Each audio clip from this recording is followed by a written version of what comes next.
Baik, bismillahirrahmanirrahim. Assalamualaikum warahmatullahi wabarakatuh. Sebelumnya saya sampaikan permohonan maaf karena di pertemuan ketujuh kita harus melakukannya melalui media streaming yaitu YouTube ya. Jadi mudah-mudahan dengan disampaikannya di YouTube ini tidak mengurangi esensi dari pembelajaran kita ya. Jadi pembelajaran kita sudah sampai ke pekan ke-7 untuk mata kuliah platform based development, di mana pekan ke-7 ini kita akan membahas tentang location aware applications. Jadi di pertemuan ke-7 ini kita akan membahas yang pertama adalah pengertian dari location aware application. Kemudian setelahnya kita akan berbicara tentang teknologi pada location aware application, dan yang ketiga atau yang terakhir adalah location based application atau aplikasi-aplikasi berbasis lokasi. Diharapkan di pertemuan kali ini mahasiswa mampu menjelaskan aplikasi berbasis lokasi ya. Jadi ini merupakan sub CPMK 7 dari mata kuliah kita. Baik, yang pertama terkait dengan location aware application. Apa itu location aware application? Jadi pada aplikasi ini akan menggunakan posisi geografis ya. Jadi selain posisi geografis juga adanya pendeteksian ya terhadap posisi ya, terutama mungkin menggunakan teknologinya adalah satelit ya, seperti GPS atau menggunakan teknologi lokasi seluler ya, di jaringan seluler ya.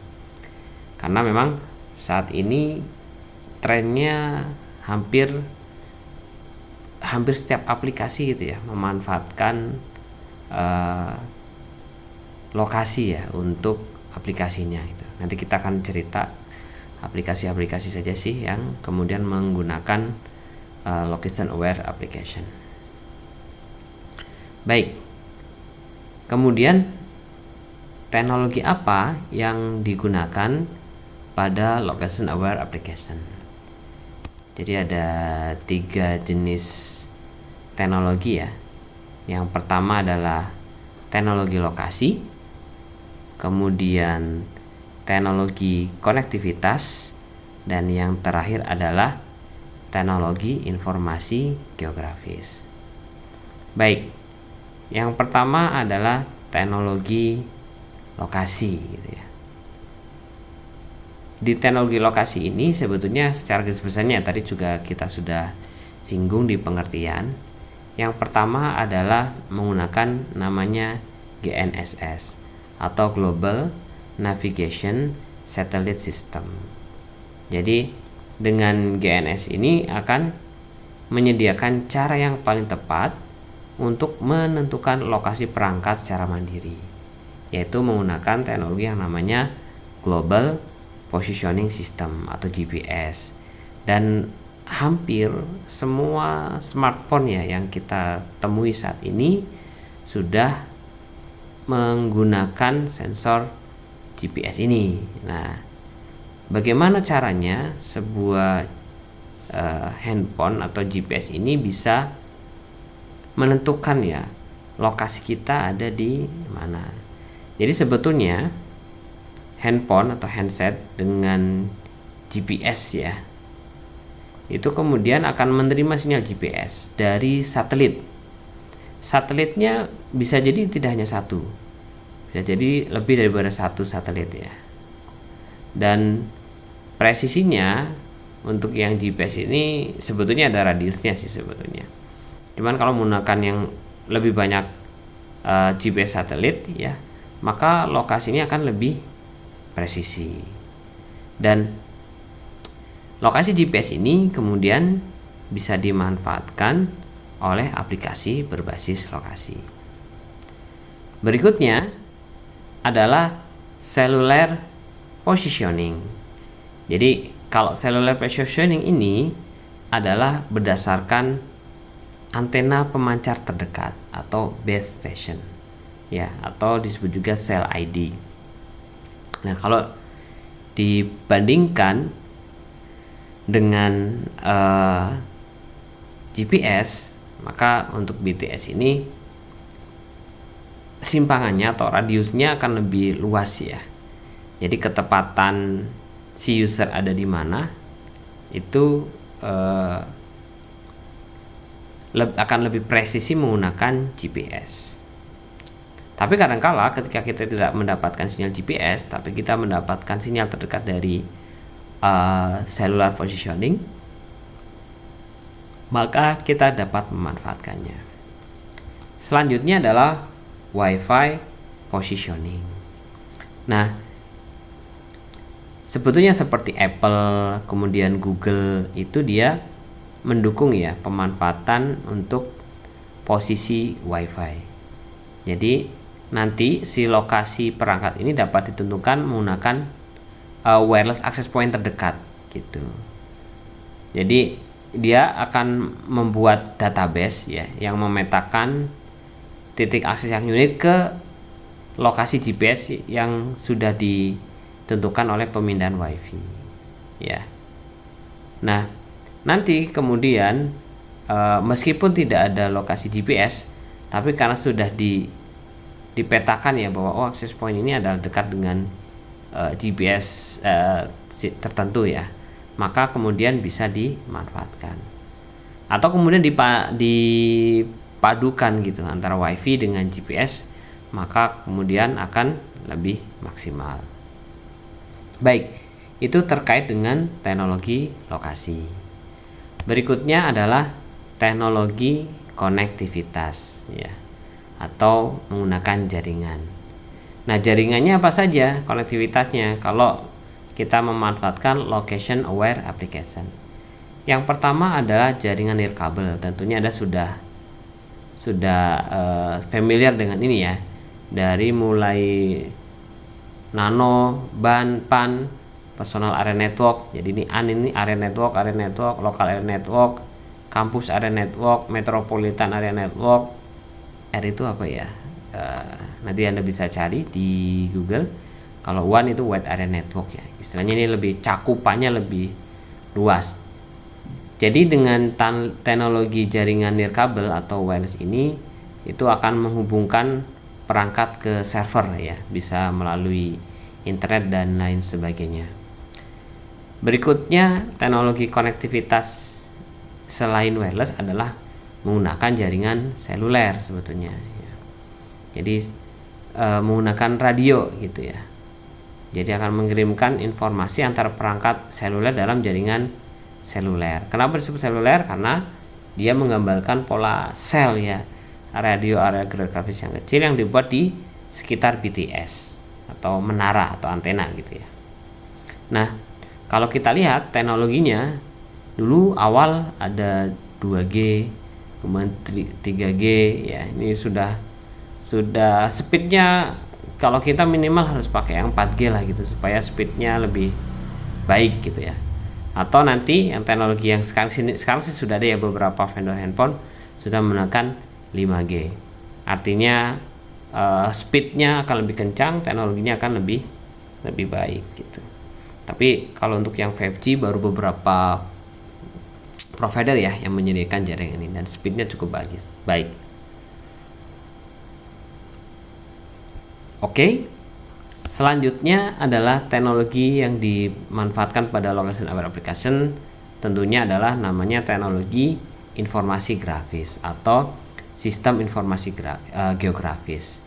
Jadi sistem informasi ini berkaitan dengan bagaimana membuat, menyimpan, menganalisis, kemudian menyajikan data geografis. Kalau produk yang paling populer sekarang adalah ya Google Maps sebetulnya. Sebelumnya ada ArcGIS dan lain-lain gitu ya, Geographical Information System gitu ya.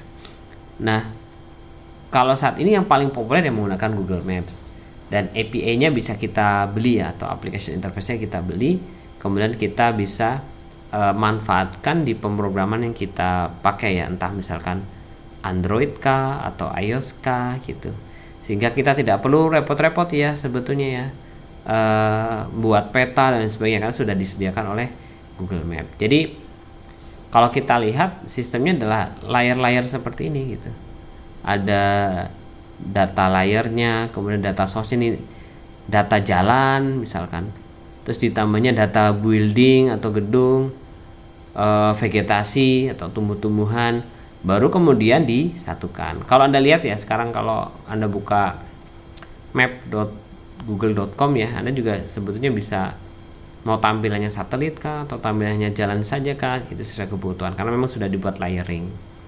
Nah, kalau teknologi database nya sebetulnya itu dari mulai titik, garis, poligon, gambar 3D itu kemudian masuk ke dalam database yang dirender akan dan ditampilkan dalam sebuah gambar map gitu, yang akan disajikan oleh map server lalu ditampilkan oleh internet browser.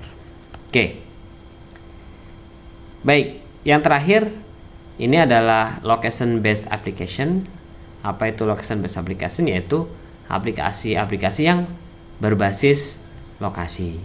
Ada banyak ya kalau di Indonesia. Contoh ini ada Google Map, ada WhatsApp juga sudah menggunakan location based. Ini ada Waze ya. Untuk hampir mirip-mirip ya dengan Google Map, bisa dipakai ya. Waze lebih cenderung ke kayak sosial media tapi untuk melihat traffic ya atau perjalanan. Ini Anda pasti tidak asing ya, ada Gojek, Grab, Traveloka, TripAdvisor, lalu ada Strava. Ini Strava ini untuk mengetrack olahraga ya, baik sepeda, lari dan sebagainya. Kita nanti bisa tahu ya posisi kita ada di mana, sudah lari berapa kilo, pacenya berapa gitu pakai Strava. Ini Oyo untuk hotel ya, kita bisa tahu Oyo terdekat ya untuk memanfaatkan penginapan yang murah gitu. Ini ada JNE untuk pengiriman, ada Google Foto, lalu ini juga ada flight radar ya, jadi kita bisa melihat posisi pesawat itu ada di mana. Nah, jadi ini adalah aplikasi-aplikasi yang berbasis lokasi, yaitu software yang dia akan mengumpulkan data tentang lokasi penggunaan gitu. Jadi aplikasi seperti ini akan menawarkan servis atau layanan yang bisa disesuaikan berdasarkan lokasi pengguna ya.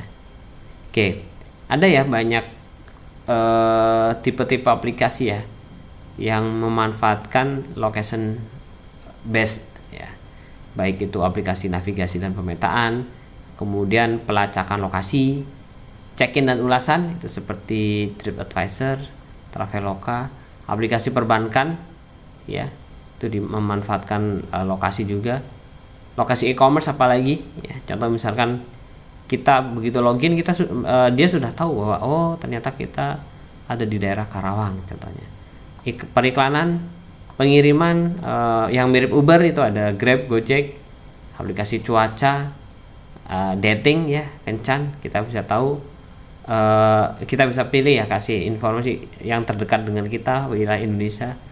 Kebugaran dan kesehatan tadi saya sudah singgung, ada Strava dan aplikasi-aplikasi lainnya, contohnya dari Samsung Fit ya kalau nggak salah, ada Samsung Galaxy Fit ya dan lain-lain. Untuk tourism, untuk sosial media, aplikasi event, dan terakhir adalah aplikasi dan game terkait dengan augmented reality. Oke, itu saja yang bisa saya sampaikan ya terkait dengan pertemuan kita di platform based development dari pertemuan 1 sampai 7.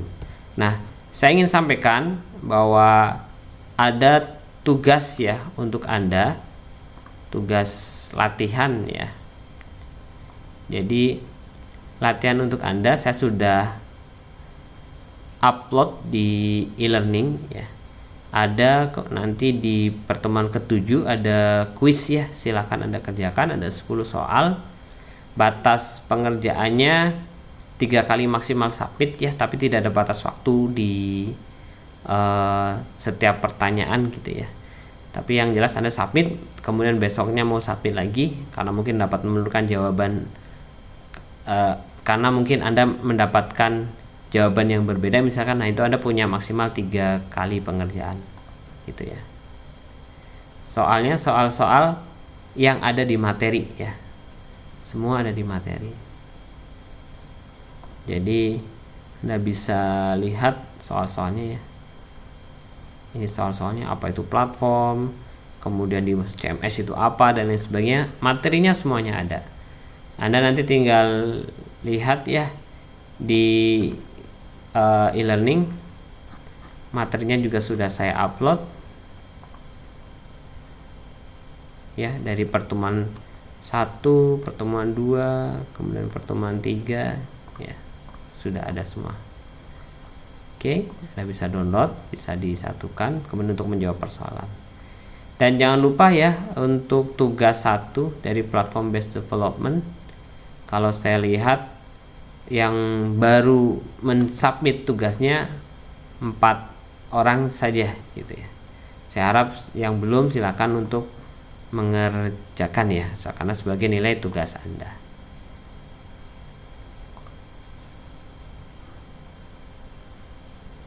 Oke. Baik, itu saja yang bisa saya sampaikan. Mohon maaf apabila dalam penyampaian ada kekeliruan. Billahi taufik wal hidayah. Assalamualaikum warahmatullahi wabarakatuh.